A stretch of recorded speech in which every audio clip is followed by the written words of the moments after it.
Do I need to go for sign or? Good morning. Good morning. Tonja Brown, advocate for the innocent, advocate for the inmates. I have come here today, as I have in the past. Basically, I'm here to let you know. I agree, I went into good faith, signed a settlement agreement with you and others. And over the course of the last 18 months, 19 months, you have continually breached the settlement agreement to violate my constitutional rights that I have now served. Wayne Allen has now accepted his service in the suit. And I'm letting you know, I would have personally served you, but we served outside. So, you as a board of examiners, you make deals with individuals, plaintiffs, and cases. And this is not the only case in the wrongful death of Nolan Klein, which I was the administrator here to that you reached that settlement agreement that now you are being sued over. But you have, not personally, for example, but others, with regard to other settlement agreements, it seems to be a practice and a policy in this board and other boards in which you breach these contracts you make with plaintiffs and plaintiffs such as inmates. And that's something that I brought to you as the board of prison commissioners. I asked at that time to fix it. And you still left the records from the confidentiality, which was never part of the settlement agreement. In fact, it was a public document in which I was able to use to exonerate certain names, which was part of the settlement agreement again. And when I brought to you that the members, certain members of the Attorney General's office had been withholding evidence in cases, including the Nolan Klein case and Michael Spencer's case, they shut me up. That's what this suit is about. You breached the settlement agreement, and doing so you violated my constitutional rights. Thank you. Have a good day. Thank you, sir. Is there anyone else who would like to provide public comment to the board? Yes, sir. Yes, I would. Please come forward.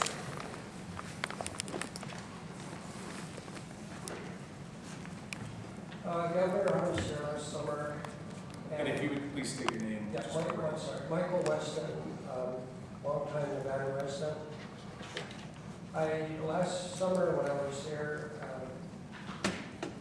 at that time, it was my case with the DA's office and all the corruption that I've been facing on a rigged citation from the NHP that the DA 6 months ago, after the meeting I saw last summer here, says they have no objections to vacating this citation, returning my $300 fine and my court costs.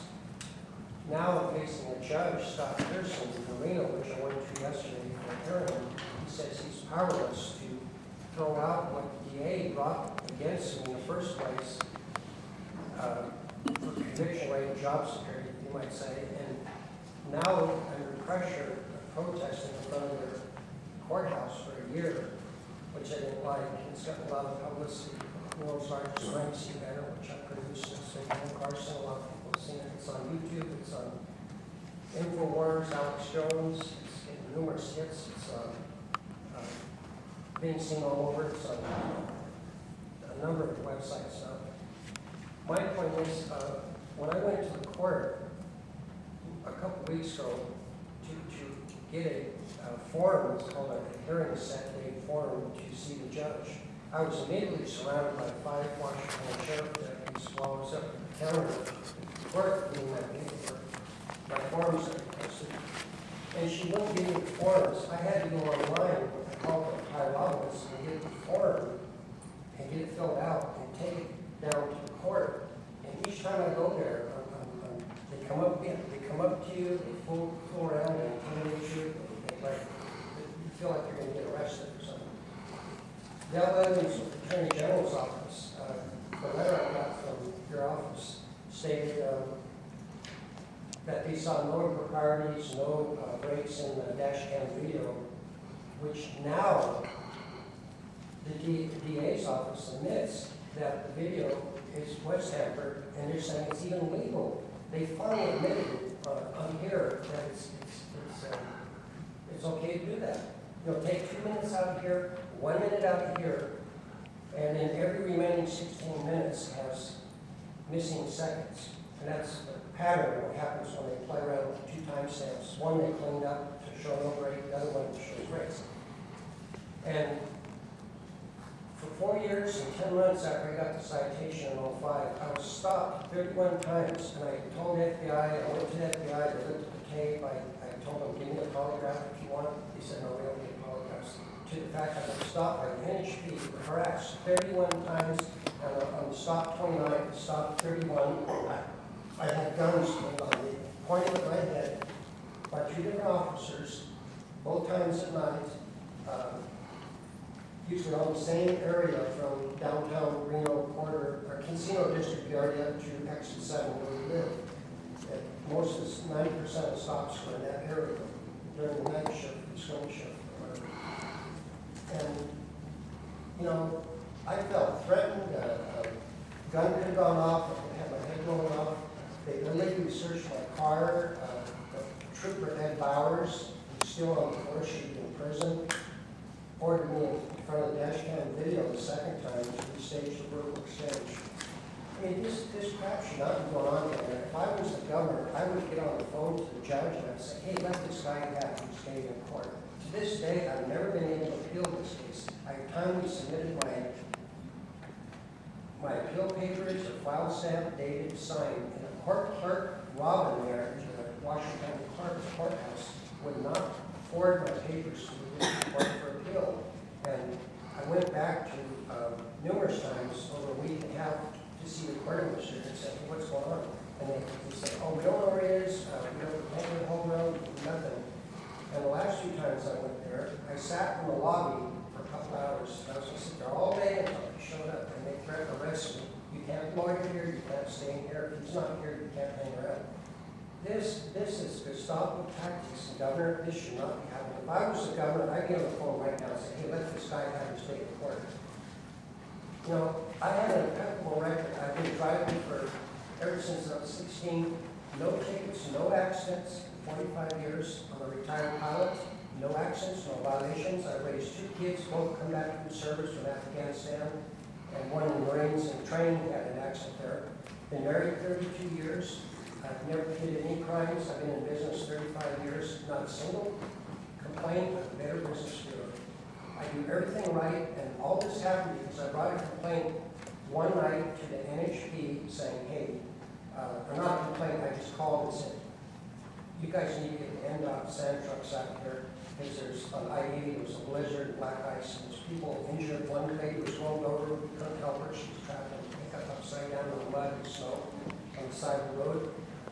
I go home and pick up the phone and call the Reno NHP and I said, hey, you guys need to get some sand trucks out here. You got rollover, you got spin outs, SUVs all over the place outside, on the side of the road.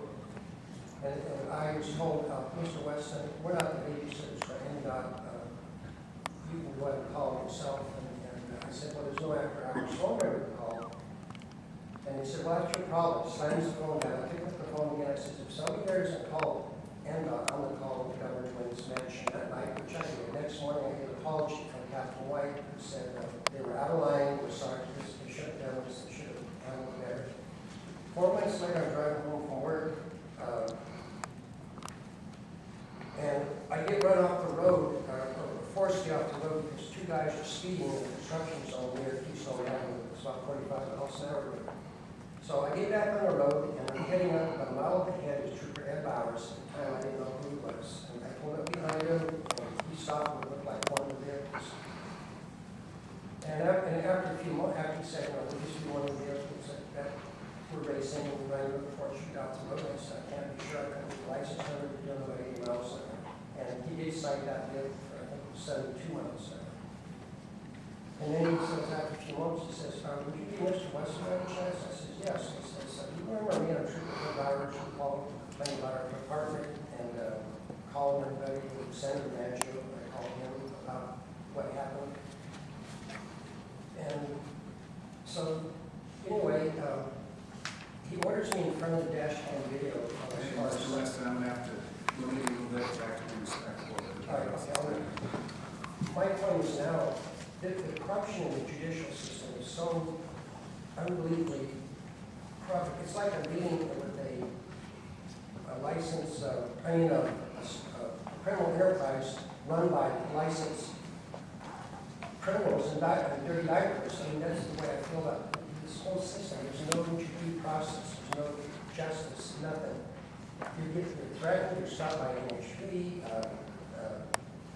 The DA who dropped the criminal charge against me says right here, we have no objections, Mr. Weston, to vacating your, but we're going to do all this. We're going to leave it up to the judge. The judge is sitting there worried about me suing the state. And I've already told them, I won't sue the state if they just let me have a day in court and get this thing vacated. Because the DA who dropped the charge is now saying, hey, we're going to drop it. Now I've got to face a judge who now I'm going to be protesting him with the world's largest signs and going after him. And this publicity is getting on YouTube. It makes Nevada look bad. I just got this morning a 300-foot Milton UPS banner that I plan on stretching clear, if I have to, clear across the front of the Capitol all the way down to the state legislature, Senate, and say, hey, this is what the guy has to do to get justice in this state. That's all I have to say. I appreciate your letters last summer said you're confident that I will prevail to do this stuff. And I'm going to breakfast. I'm still not there. Let's go to the AG's office. I should not spend as much time and effort to deal with $200 non-arrest year citation by the NHP. And that trooper, Ed Bowers, should be fired. Chris Perry, I believe, is a colonel for the NHP. Oh, no, sorry. He was Director Kerry is public safety or whatever. They need to get rid of that trooper. They still go out and do that to somebody else. If he's not done it already, you've got to deal with these people. Governor, this makes the state look bad, and innocent people like myself get screwed. And I've been fighting this for 8 years. Just 6 months ago, they said they have no objections to vacating this. Thank you very much. Thanks. Is there anyone else